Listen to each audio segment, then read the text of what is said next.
La siguiente charla que a continuación vamos a presentar es sobre el tema función creciente y decreciente. Para iniciar, pues tenemos que plantearnos una definición que se menciona a continuación. Sea pues f una función definida en un intervalo y que puede ser abierto, cerrado o ninguno de los dos.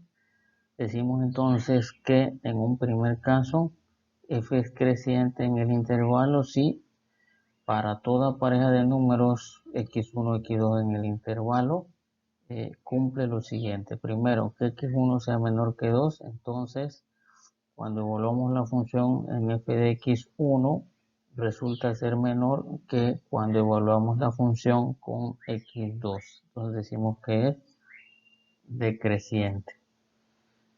Segundo caso, si f es decreciente en el intervalo, si para toda pareja de números x1, x2 en el intervalo se cumple lo siguiente, que x1 sea menor que x2, eso implica que cuando yo evalúo x1 en la función, resulta ser que f de x1 es mayor a f evaluado en x2, entonces pues la función es decreciente. F será estrictamente monótona en el intervalo si es creciente en i o es decreciente en i. Un teorema importante es el teorema de la monotonía para el estudio de funciones crecientes o decrecientes. Veamos lo siguiente: sea f continuo en el intervalo i y además derivable en todo punto interior de i. Si la primera derivada de x es mayor que 0 para todo x en el interior ahí, entonces f es creciente en i. 2. Si f' de x es menor que 0, entonces para toda x en el interior del intervalo, entonces f es decreciente en el intervalo. Para comprender un poco mejor, veamos la siguiente tabla que nos propone 4 grafiquitas, en la cual el primer cuadro lo podemos numerar como 1. Tenemos una función, un intervalo de a, b, un punto medio que es en este caso c, y el cual nos permite ver de dónde a dónde va a crecer y decrecer la función. Si evaluamos el c, encontramos un mínimo relativo. Si evaluamos entre a y c con algún valor diferente de a y c, vemos que nos da un signo menos. Si evaluamos otra vez la derivada de esta función en c, b, en un valor que sea diferente de c, b, vemos que nos da positivo. Entonces concluimos que la función decrece en el intervalo abierto a, c y la función crece en el intervalo abierto c, b. En un segundo caso, que a continuación vemos, otra vez con el mismo intervalo a, b, un punto medio c, y evaluamos en la función original, bueno, nos da un máximo relativo, pero si evaluamos en su primera derivada entre a y c, obtenemos un valor positivo. Si evaluamos a la primera derivada entre c y b, obtenemos un valor negativo. Entonces, positivo por esta parte y negativo por esta parte. Entonces decimos que la función crece en a, c y decrece en c, b, ambos intervalos abiertos. Si yo tengo esta función que a continuación vemos en la pantalla, vemos que no hay un relativo máximo o mínimo. Sin embargo, cuando evaluamos en su primera derivada a, c, vemos que hay un signo negativo, y cuando evaluamos en el intervalo c, b también. Por lo tanto, la función es decreciente en a, b o a lo largo de a, b. Por último, una cuarta gráfica que nos puede ilustrar la cuestión de creciente decreciente es la siguiente. Nuevamente, de a, b, un punto medio c, lo evaluamos en la función original, vemos que no hay un relativo máximo, un relativo mínimo. Sin embargo, en su primera derivada en el intervalo AC, al elegir un punto, y evaluarlo en su primera derivada, pues nos da positivo. Lo mismo ocurre en el intervalo c, b. Al evaluarlo con algún valor entre c y b, pues también nos da positivo. Entonces la función aquí es creciente en a, b, y podemos verlo gráficamente, ¿verdad? Cada vez va subiendo. Para ilustrar un poco lo que hemos platicado, bueno, sea lo siguiente: una función f de x igual a 2x al cubo menos x a la 4. Dice, encuentre dónde la función es creciente o decreciente. Muy bien, para ilustrar un poco, pues hacemos lo siguiente. Primero, pues tomamos la función, ¿sí?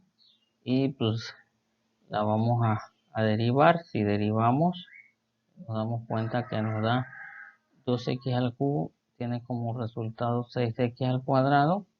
Si me tomo la función x a la 4, ¿sí? Como la que vemos ahí, y al derivarla nos da 4x al cubo, ¿verdad? Entonces, esta sería la primera derivada, ¿sí?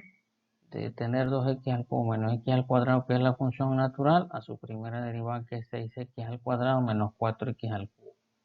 Si esta derivada la igualamos a 0, pues va a ocurrir lo siguiente. Al igualarlo a 0, lo que vamos a buscar es encontrar la solución para esta ecuación. Para ello factorizamos en un primer caso con dos términos, como lo que vemos ahí. Y bueno, de ahí vamos a despejar cada término. Primero despejamos 2x al cuadrado, es decir, si movemos toda esta partecita hacia el lado derecho, bueno, pues finalmente nos queda 0, por lo tanto 2x al cuadrado va a ser igual a 0. Si movemos 2 al lado derecho, pues nos va a quedar x al cuadrado igual a 0, porque 0 entre 2 es 0. Y por lo tanto, al extraer la raíz, note que una función cuadrática, al extraer la raíz nos queda x igual a 0. Bueno, en el siguiente caso, si ahora movemos al término 2x al cuadrado hacia el lado derecho, entonces nos va a quedar 3 menos 2x igual a 0, porque 0 sobre 2x al cuadrado es 0.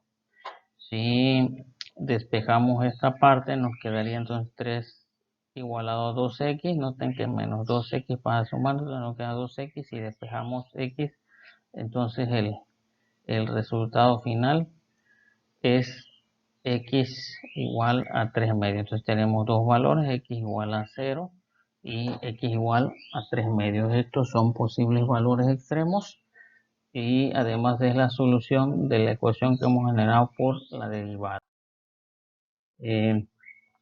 Lo siguiente nos ayuda a entender un poco mejor en una recta numérica lo que serían unos intervalos que formaríamos en la parte A, en la parte B y en la parte C.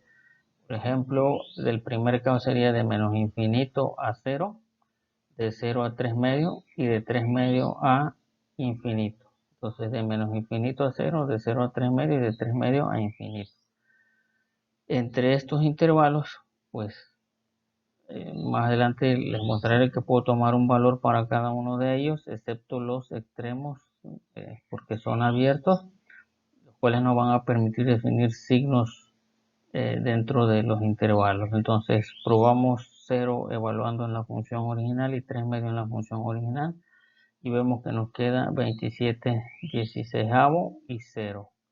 ¿Qué son estos? Bueno, pues son dos posibles valores extremos que estamos encontrando. Bueno, ahora probamos los intervalos A, B y C. Tomamos valor menos 1 aquí. Tomamos valor de 1 sobre esta parte. Tomamos valor de 2 sobre esta parte. Al evaluarlo vemos que en su derivada el signo es positivo para menos 1. Para 1 positivo vemos que también es positivo. Y para 2 vemos que el signo es negativo. Toda esta información la podemos expresar en esta tabla que a continuación vemos. la prueba de valor en menos 1, 1 y 2, el signo pues en la primera derivada nos dice que es, vemos que aquí es positivo, aquí también es positivo y f' en 2 es negativo. Entonces de menos infinito a 0 podemos decir que la función crece de 0 a 3 medios, que es esta parte, la función f es también creciente, pero de 3 medios a infinito, pues la función es decreciente. Entonces vemos que en esta parte no hay cambio, pero de 3 medios a infinito sí hay un cambio. Podemos ver la siguiente gráfica, esta la hemos realizado en GeoGebra para tener una mejor percepción de la función.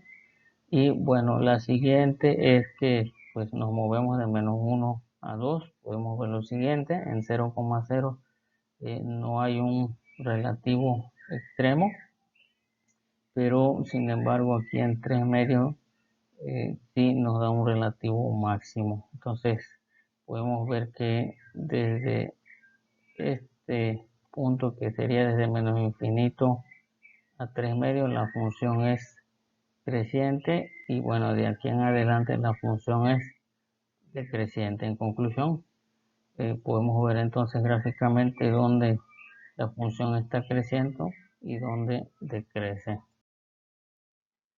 Esta información la hemos tomado de estos dos libros, el cálculo diferencial integral Purcell y cálculos y sus aplicaciones de Wittgenstein.